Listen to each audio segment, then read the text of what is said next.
Kita nyo naman. Yun no?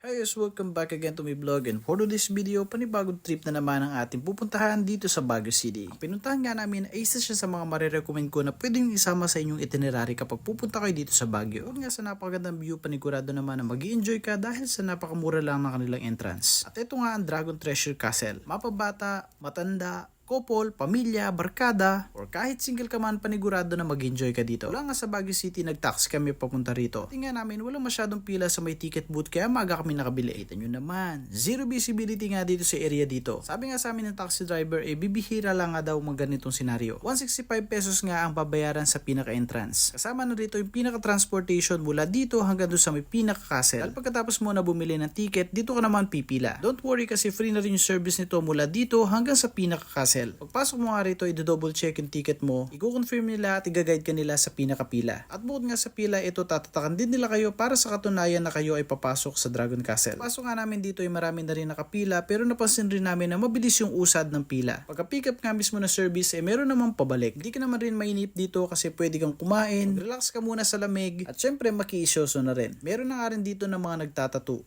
Pwedeng henna tattoo at pwede rin naman permanent. Ito nga pagdating namin dito may mga nagsisession. Ito na nga pagkatapos ng ilang minuto may dumating na ulit na service. Hindi naman din ganun nakatagalan kaya hindi ka rin naman maiinip. So ito fast forward ulit. Pagkatapos nga ulit ng isang pick up, ito kami naman ang sumunod. Akala ko nung una ay medyo may kalayuan pero pagdating namin dito 2 to 3 minutes lang nandito na. Grabe naman yan. Pagdating nga namin dito akala ko nasa ibang bansa na ako. Ano ba naman para ka nasa scene ng Game of Thrones. Yung paligid akala mo talaga napakalamig. Hindi lang yun yung ambience pag nakita mo yung structure, paniguradong mamamangha ka. Ito yung pinakalabas, kitang-kita naman na sa dami nagpapapicture at mga pumapasok, sila din ay mangha-mangha. At ito naman yung pinakaloob. Pagpasok mo nga galing entrance, ito yung bubungad sa'yo. Kataon naman na napakapal ng fog kaya hindi masyado makita sa video yung pinaka-view ng area. Sa totoo niyan, first time ko dito sa Pilipinas na makakita ng ganitong structure. Di mo nga akalain na meron ganito sa Pilipinas. Kitang-kita naman na pa-Instagrammable yung pwede natin makuhang picture o mga video dito sa may Dragon Castle. Sa totoo niyan, nagkanya-kanya kami ni Mrs. ko dito ng tingin kung ano yung gusto namin puntahan na lugar. Ano ba naman panigurado talaga mamangha kapag pasok mo sa loob. Hindi lang yun, dahil dito sa pinakaloob pwede ka rin mag-try, pwede ka makapagsuot ng mga costume. Hindi ko lang sigurado dito kung may bayad yung pagsuot ng mga costume. Bukod pa rito, pwede rin kayo mag-try ng Groot costume. Pwede rin kayo magpa-picture dito sa napaka-cute at napakalaking aso. Dito sa mga cute at nagagandahang kabayo. Pwede rin sumakay katulad sa may Mines View. Ramdam na ramdam mo nga para ka nasa scene ng Game of Thrones.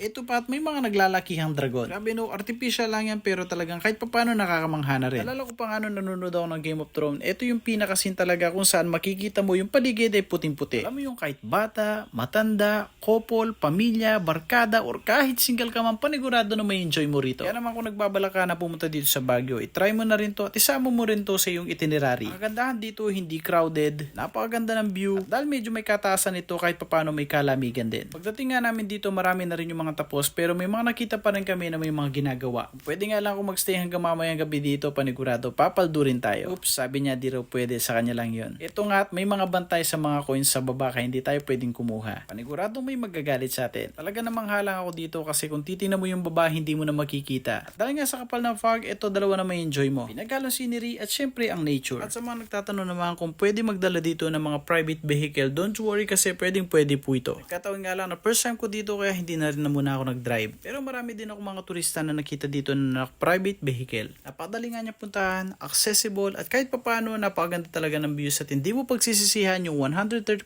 pesos na entrance fee. Kaya kung sakali man na babalik ulit ako dito sa Baguio, isa sa mga babalikan ko ang Dragon Treasure Castle. Yun lang.